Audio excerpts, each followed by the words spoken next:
বোনের ছিল আজকে ছোট পিসির বাড়িতে আইবুড়ো ভাতের নিমন্ত্রণ, তাই ওকে নিয়ে সকাল সকাল চলে গেলাম খড়গপুরের উদ্দেশ্যে। খড়গপুর যাবো, শ্বশুরবাড়িতে একবার ঢুকবো না সেটা কি হতে পারে, তাই প্রথমেই চলে গেলাম নিজের শ্বশুরবাড়ি। ওখানে গিয়ে মায়ের সাথে দেখা করলাম, বোন রেডি হলো, একটুখানি সবার সাথে গল্প আড্ডা মেরে আমরা চলে গেলাম কেশিয়ারির উদ্দেশ্যে। কেশিয়ারি হলো খড়গপুর থেকে 1 থেকে 1.5 ঘন্টার রাস্তা। আমাদের একজন চেনা জানা কাকু আছে যে সবসময় আমাদেরকে গাড়ি করে নিয়ে আসা নিয়ে যাওয়া করতেই থাকে।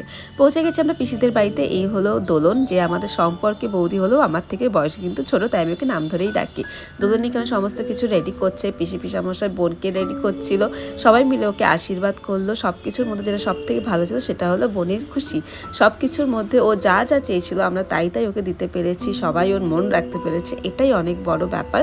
অনেক কিছু অ্যারেঞ্জমেন্ট করেছিল, অনেক কিছু খাওয়া দাওয়া, এতটা তো আমরা আশা করেও যাইনি। সবাই মিলে দিনটা খুব ভালোভাবে কাটালাম। সবাই যে ওকে আশীর্বাদ করেছে এটাই তো বেশি ইম্পর্টেন্ট। পরের দিন বাস ধরে চলে এলাম আবার কলকাতা। দেখা হচ্ছে নেক্সট ভিডিওতে। চ্যানেলটাকে সাবস্ক্রাইব